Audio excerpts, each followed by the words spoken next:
warahmatullahi wabarakatuh. Selamat pagi anak-anak. Pagi. Bagaimana kabarnya hari ini? Alhamdulillah luar biasa. Kayaknya nggak mau. Saya ulangi lagi. Gimana? Selamat pagi anak-anak. Pagi. Terus gimana kabarnya hari ini? Alhamdulillah luar biasa.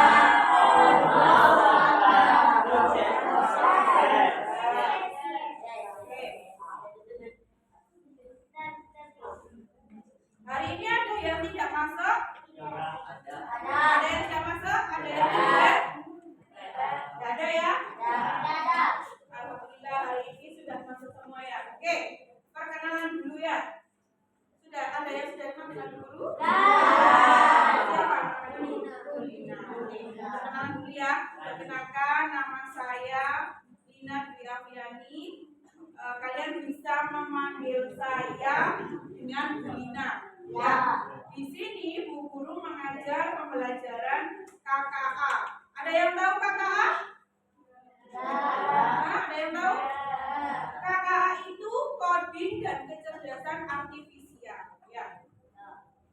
Ini fotonya Bu Guru sama enggak sama yang ini? Sama ya. Apa yang beda? Nah, yang ini tidak pakai kacamata, yang ini pakai kacamata. Ya. Oke. Nah, di sini anak-anak, hari ini kita akan belajar tentang coding. Ini merupakan pembelajaran yang baru bagi kalian ya. Karena sebelum-sebelumnya ini belum diterapkan di sekolah SD maupun di sekolah SMP ya. Capaian pembelajaran yang akan kita capai yaitu yang peserta didik mampu menerapkan pengelolaan data, pemecahan masalah sederhana dalam kehidupan masyarakat secara sistematis dan menuliskan instruksi. Kemudian tujuan pembelajarannya yang pertama adalah menjelaskan konsep dasar data serta jenis dan contohnya dalam konteks digital. Kemudian yang kedua, mengidentifikasi dan menjelaskan langkah-langkah berpikir komputasional yang meliputi dekomposisi, pengenalan pola, kemudian abstraksi dan algoritma dalam kehidupan sehari-hari. Nah, sekarang ini pengertian dari berpikir komputasional. Berpikir komputasional itu apa sih? Ada yang pernah dengar? Ada yang pernah dengar? Belum pernah dengar? Ya, berpikir komputasional yaitu proses berpikir untuk menyelesaikan masalah dengan menerapkan cara-cara yang digunakan oleh ilmuwan komputer. Pada berpikir komputasional ini, seseorang memecahkan masalah dengan pendekatan yang logis, sistematis, dan terstruktur sehingga solusi yang dihasilkan dapat dijalankan manusia. Dapat dijalankan manusia atau komputer. Nah, sebenarnya tanpa komputer pun kalian sudah berpikir secara komputasional. Ya. Contohnya, ketika sampean kehilangan pensil, apa yang akan kalian lakukan? Mencari, kemudian mengingat-ingat, ya kan? Aku mang dari pensil dek yo, mang bisa apa yo? Nah, ya kan? Kalian akan mengingat-ingat. Ya.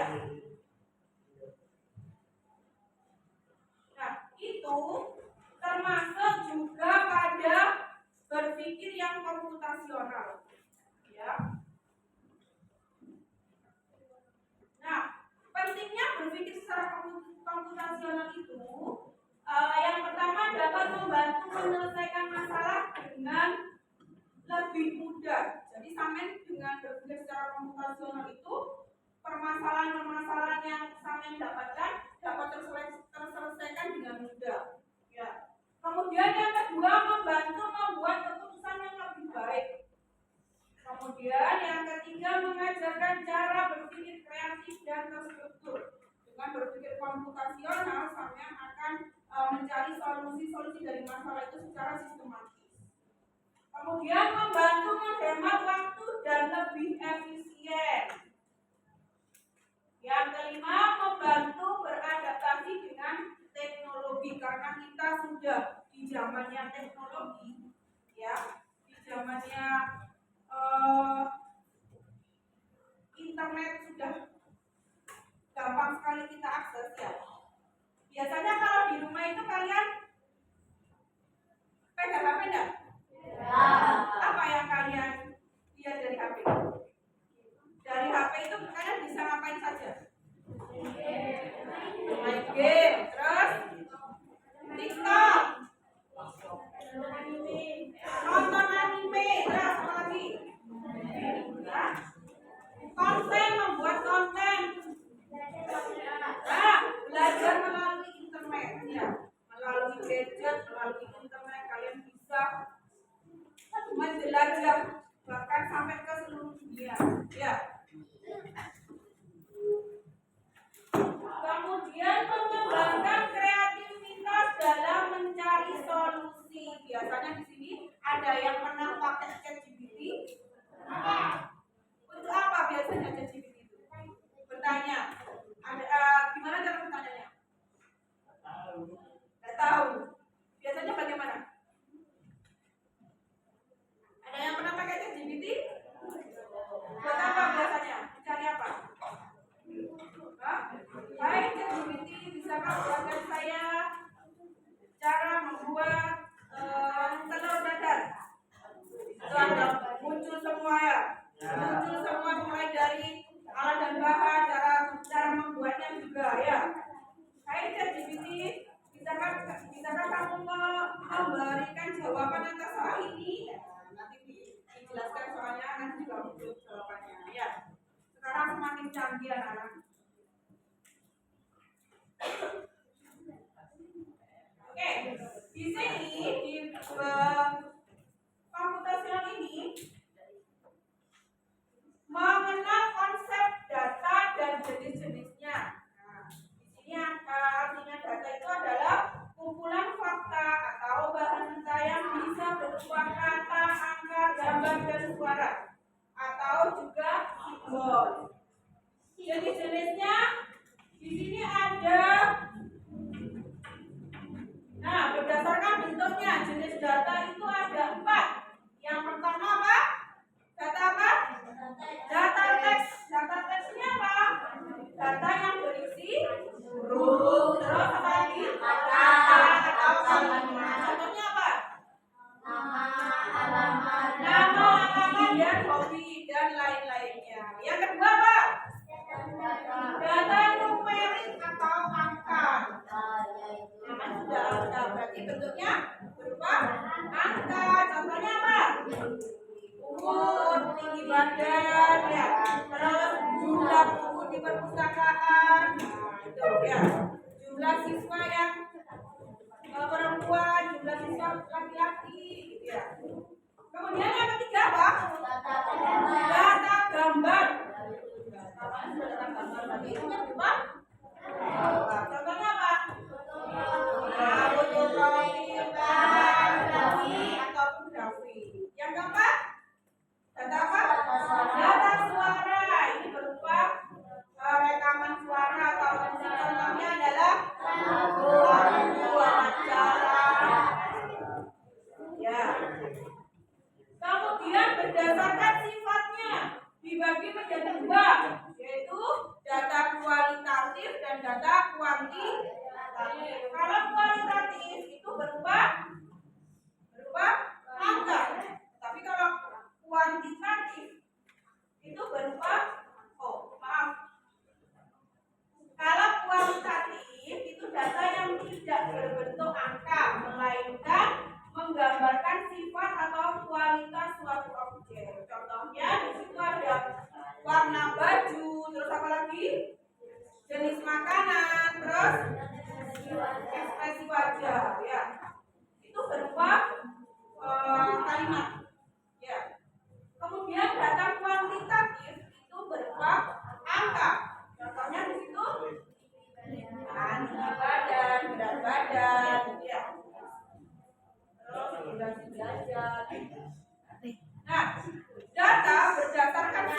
datanya dibagi menjadi dua juga, yaitu ada data primer dan ada data sekunder. Kalau yang primer apa? Data yang diperoleh langsung dari sumber pertama, itu namanya data primer.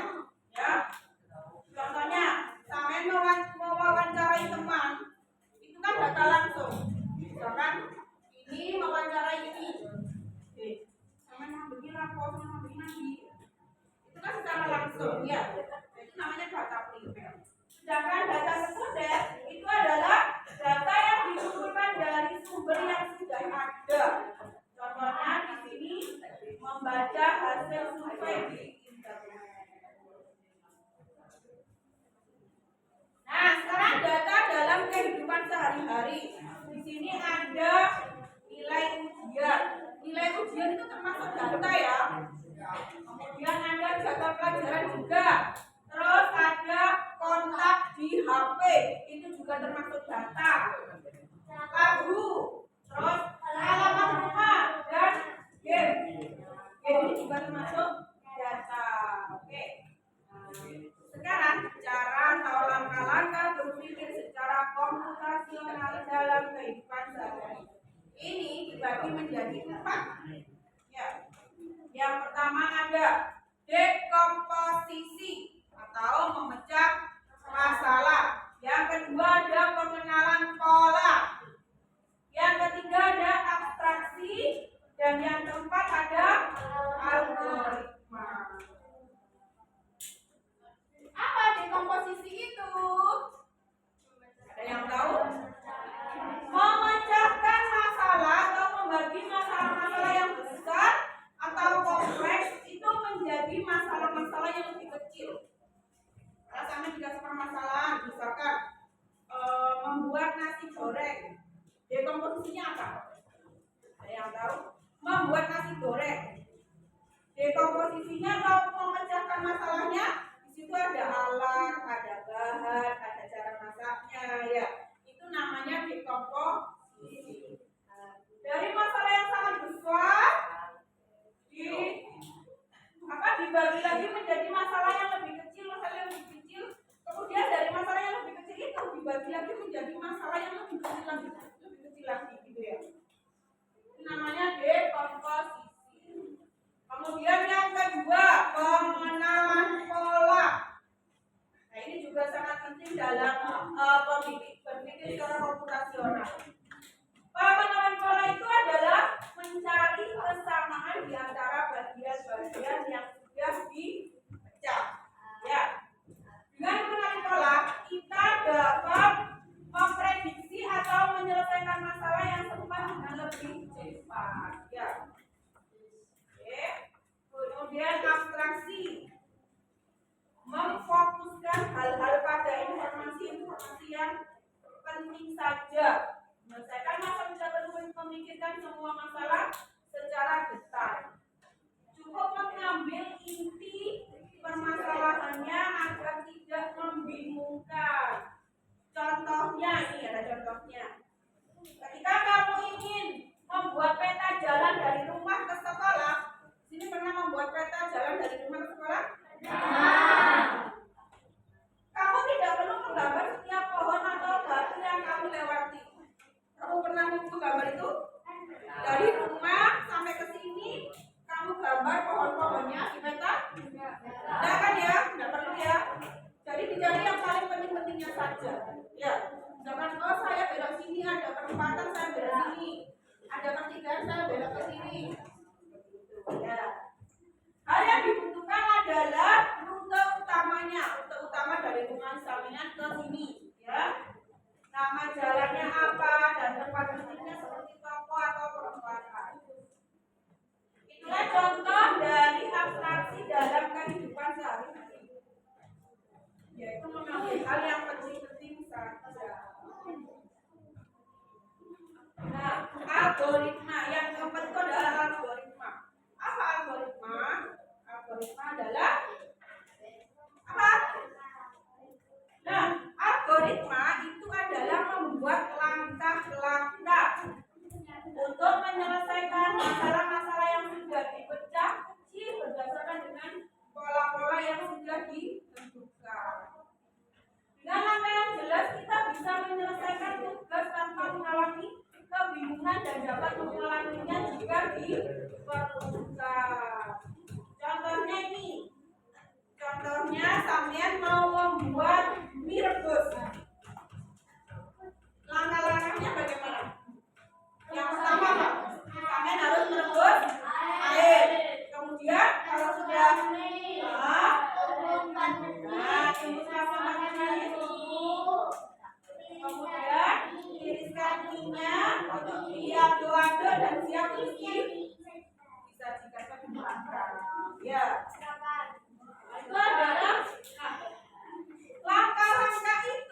dinamakan dengan algoritma. Ya. Nah, dengan demikian algoritma merupakan langkah-langkah yang jelas dan dapat diikuti untuk menyelesaikan suatu masalah. Apabila langkah-langkah dijalankan dengan benar, maka hasil yang didapatkan akan sesuai dengan harapan kita. Ya.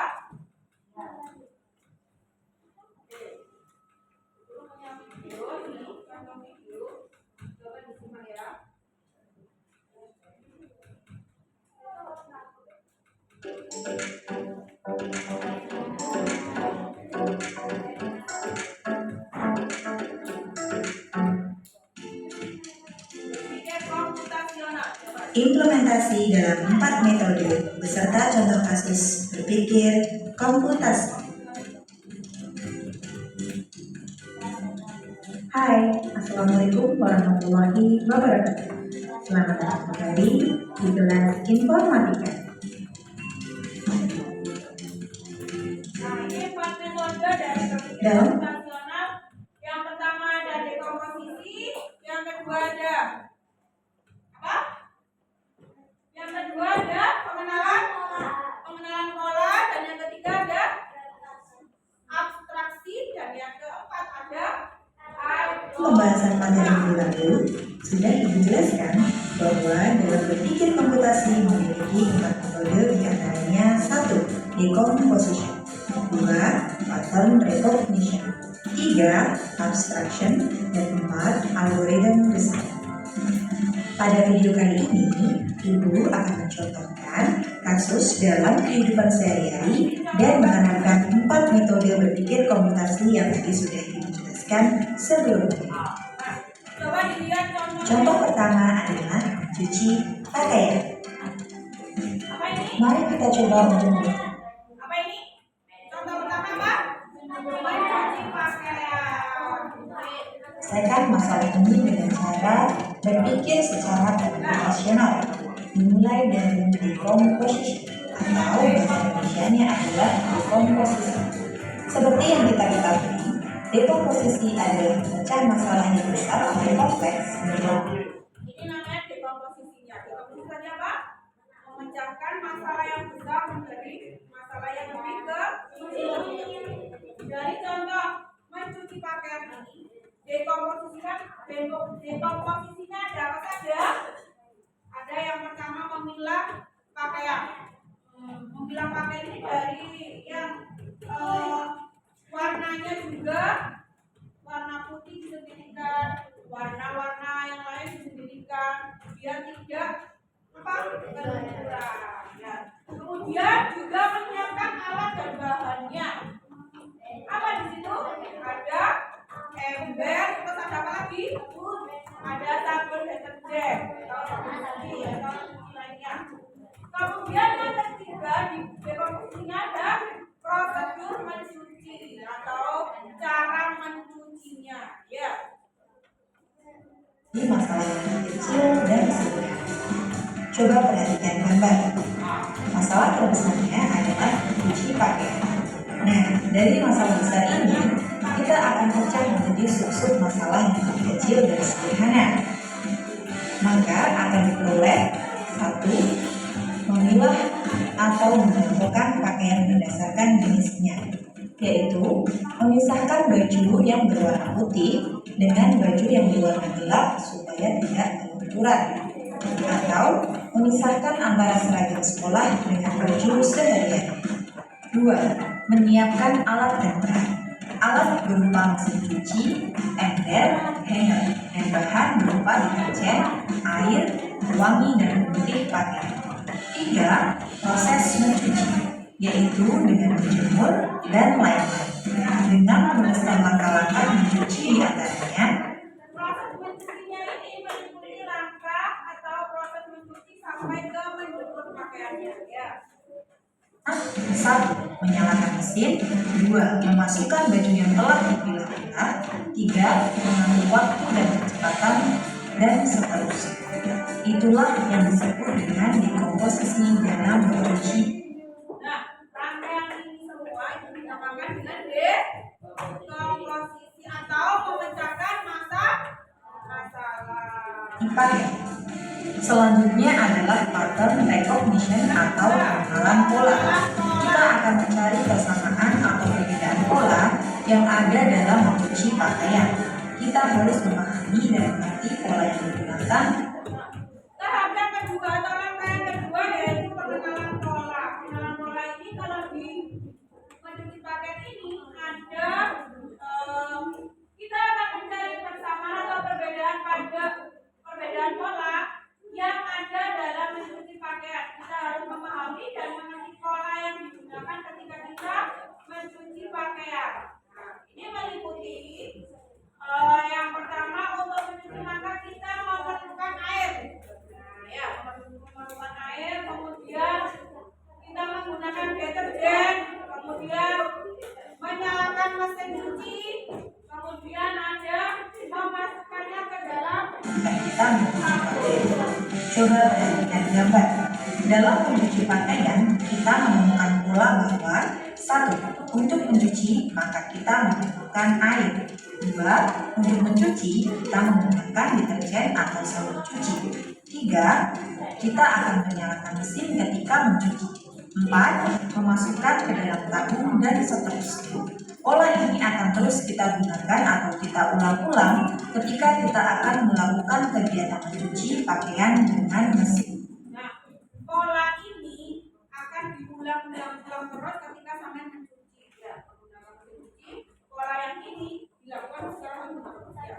Misalkan hari ini mau mencuci, sama menggunakan pola ini. Kemudian besok mencuci lagi sama menggunakan pola seperti ini lagi. Ya. Mencuci. Nah, Berikutnya adalah abstraction atau abstraksi dalam mencuci pakaian. Dalam abstraksi, kita hanya perlu berfokus pada hal-hal yang penting saja dan membiarkan hal-hal yang tidak relevan atau boleh dikatakan tidak penting. Maka contohnya adalah dalam proses mencuci pakaian, kita tidak perlu mengetahui bagaimana hanger pakaian bisa dibuat karena itu tidak penting. Maksud dari tidak penting adalah mengetahui cara hanger dibuat tidak akan berpengaruh pada proses mencuci baju karena pembuatan hanger bukan bagian dari proses mencuci baju. Lalu yang terakhir adalah algorithm design.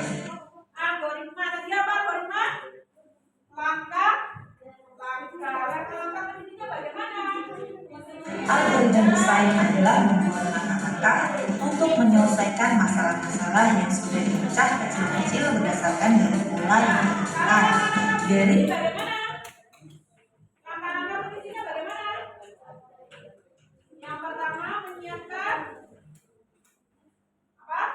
Langkah-langkah untuk mencucinya yang pertama adalah menyiapkan pakaian atau bagian kotor. Yang kedua, menyiapkan alat dan bahannya. Bahannya seperti sabun, terus alatnya bisa sabun, mesin cuci, ya, namanya alat dan bahannya. Kemudian langkah-langkahnya terus bagaimana? 3. Kemudian masukkan deterjen. 4. Tekan tombol sesuai urutan. 5. Tunggu sampai selesai. 6. Ambil pakaian yang telah dicuci dari mesin cuci. 7. Jemur di tempat yang cukup dengan sinar matahari. 8. Jika sudah kering, maka angkat pakaian tersebut dan rapikan. Nah, itu adalah contoh dari nasi goreng. Nasi goreng. Bagaimana cara membuat nasi goreng? Dekomposisinya bagaimana? Dekomposisinya alat dan bahan. Terus pengenalan polanya? Apa pengenalan polanya? Ini dekomposisinya adalah bahan bumbu dan langkah-langkah. Dan ini namanya dekomposisi. Kemudian, nah ini pengenalan pola-polanya. Untuk membuat satu porsi nasi goreng itu membutuhkan waktu berapa menit?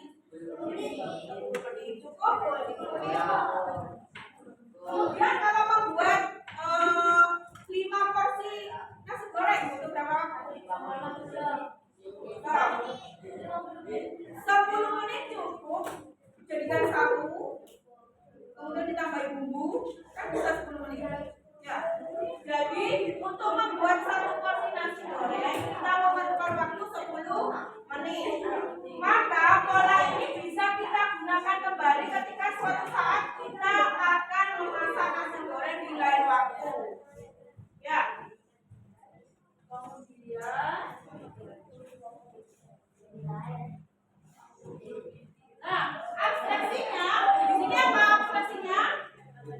Agar lebih efektif dan efisien dalam kurun 10 menit kita bisa membuat 5 porsi nasi goreng dengan menambahkan bumbu dan bahannya dengan waktunya yang 10 menit tadi ya.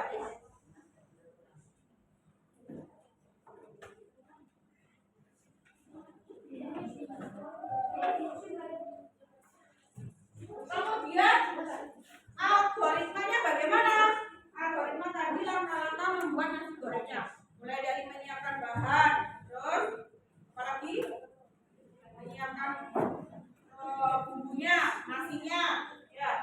Kemudian panaskan minyak goreng, ya, dilem, ya kan? Itu dijelaskan secara runtut itu langkah-langkahnya, ya. Nah, itu adalah contoh atau sebagian contoh dari berpikir komputasional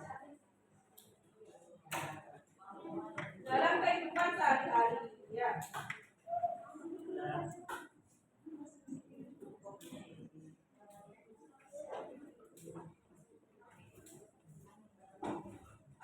Oke.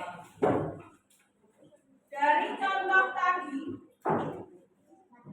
ada gambaran, mungkin ada gambaran kemudian itu ini, apa pengenalan seperti ini, abstraksi seperti ini. Ada gambaran? Nah, sekarang kita akan mencari dengan LKPD bukunya ini. Saya bagikan LKPD-nya. Satu kelompok satu ya. Kemudian saya beri permasalahan. Saya beri permasalahan di situ, silakan ditulis nama kelompok silakan ditulis, kemudian nama anggota kelompok, kemudian topik pembahasannya apa. Topik pembahasannya itu nih, ada ini apa ini? Gambar apa ini? Main cuci. Ini gambar apa? Kue bolu. Ini gambar apa ini? Ini gambar apa? Nah, ini saya kasih satu per kelompok, silakan dicari dekomposisinya apa, kemudian pengelompokannya apa, kemudian abstraksinya apa, kemudian nanti terakhir algoritmanya ya.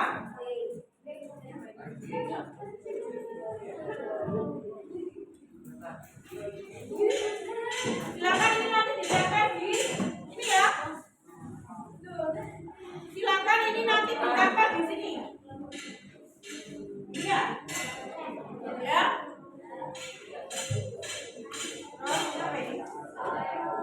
Oke,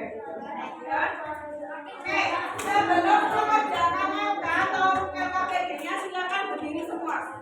Kita SDT terlebih dahulu. Oke, ya silakan berdiri semua. 2,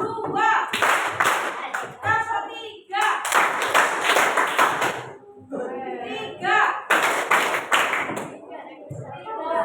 3 apakah ada tepatnya?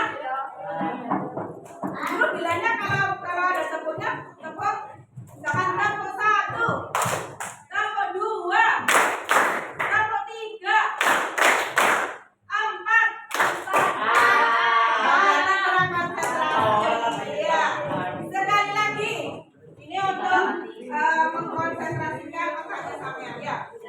Tambah 2, tambah 1, 2.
Ada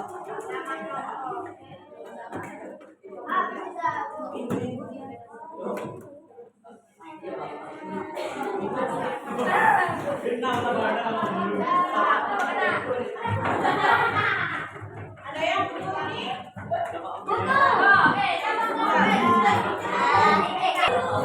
Apa Le?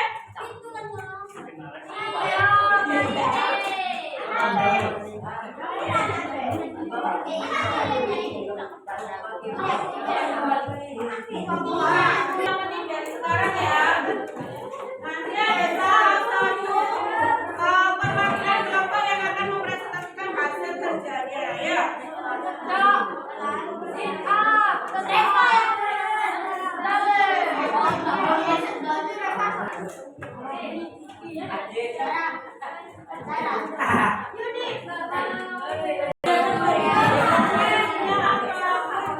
Kompetensinya apa saja?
Dua, coba dengarkan. Di komposisi bus 2, alat gelas, pisau, dan talenan, sendok, blender, bahan, air es, pembuatan, pengenalan pola. Kita bisa membuat sampai gelas bus 2 dalam waktu 5 menit. Jika kita ingin membuat 3 gelas bus 2, maka kita bisa akan menyelesaikannya selama kurang lebih 5 menit. Abstraksi. Jika kita ingin membuat bus 2, kita tidak perlu mengetahui bagaimana cara membuat algoritma. Langkah-langkah. Siapkan bahan yang ingin dibuat bus 9, kayu. Algoritmanya atau langkah-langkah pembuatannya?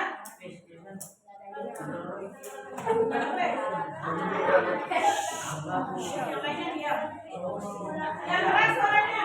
Yang lainnya diam.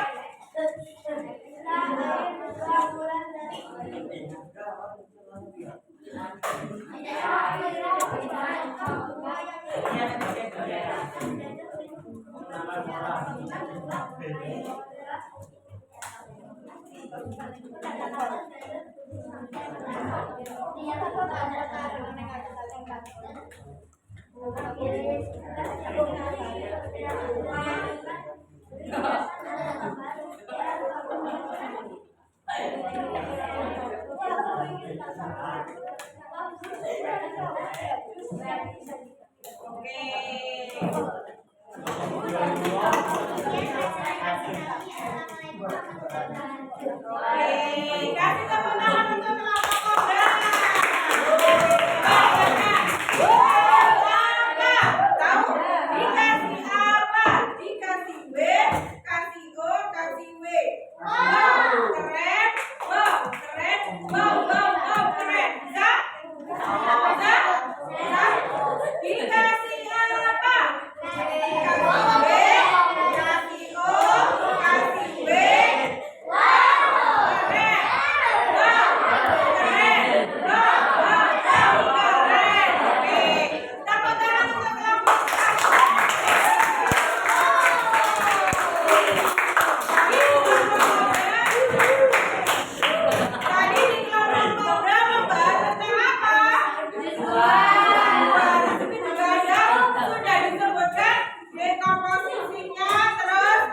Pengenalan polanya, abstraksinya, dan algoritmanya. Oke. Kemudian sekarang dari kelompok ini, dari kelompok cowok. Ya, ayo.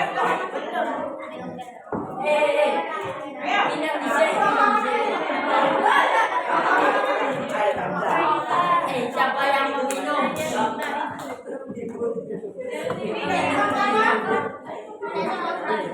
Kelompok dari kelompok Prasetya akan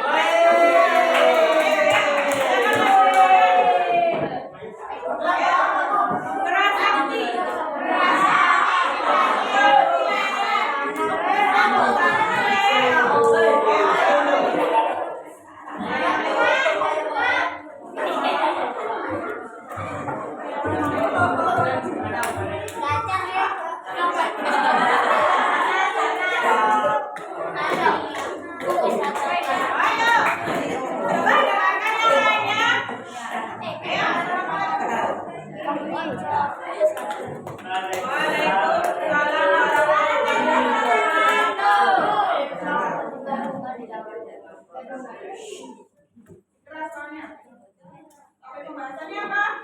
Mencuci baju atau mencuci pakaian. Silakan. Dekomposisinya apa saja? Dekomposisinya apa saja di situ?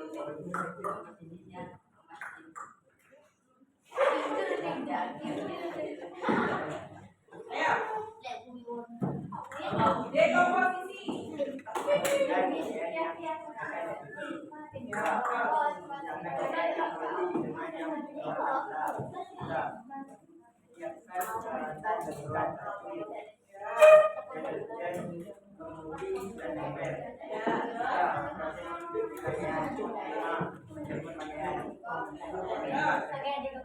Pengenalan polanya bagaimana?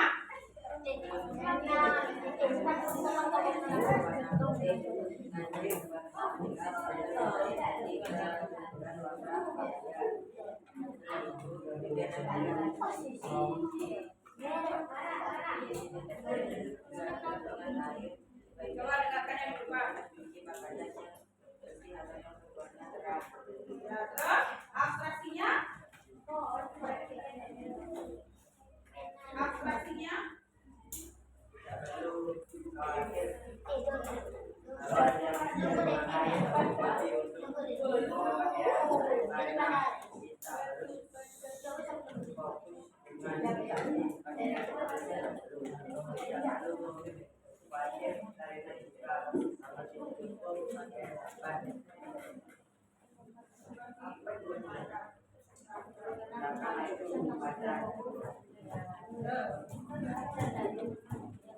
Algoritmanya bagaimana? Apa pengalamannya?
Demikian presentasi dari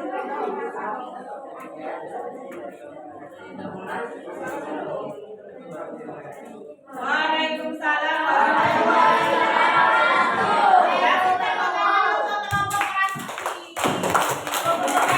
Dikasih apa?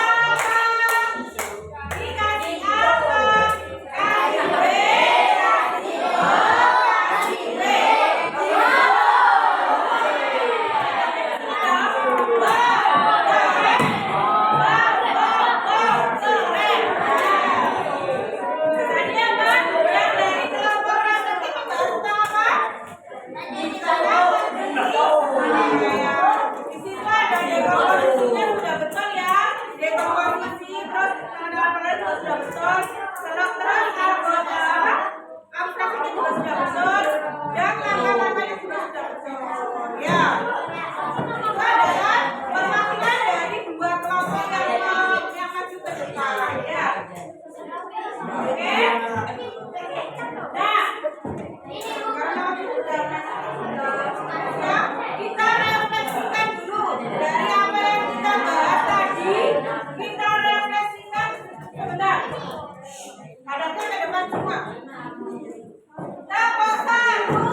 Nah, siapa namanya?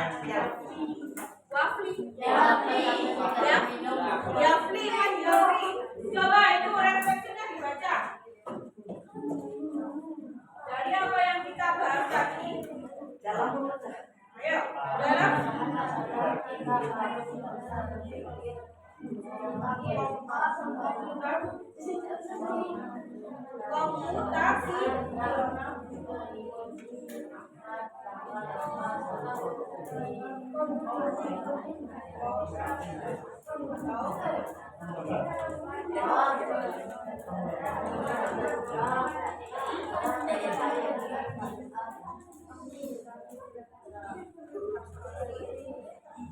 Terus yang kedua Oke,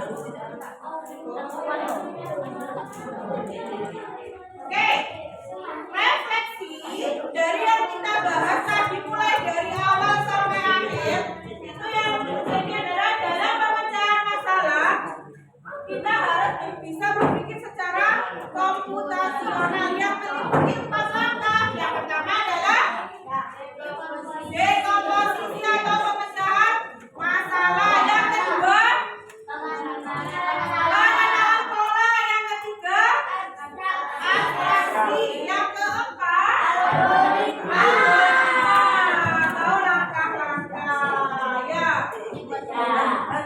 Nah, itu tadi refleksinya. Sekarang tugas untuk minggu depan. Minggu depan adalah membuat infografis atau infografis.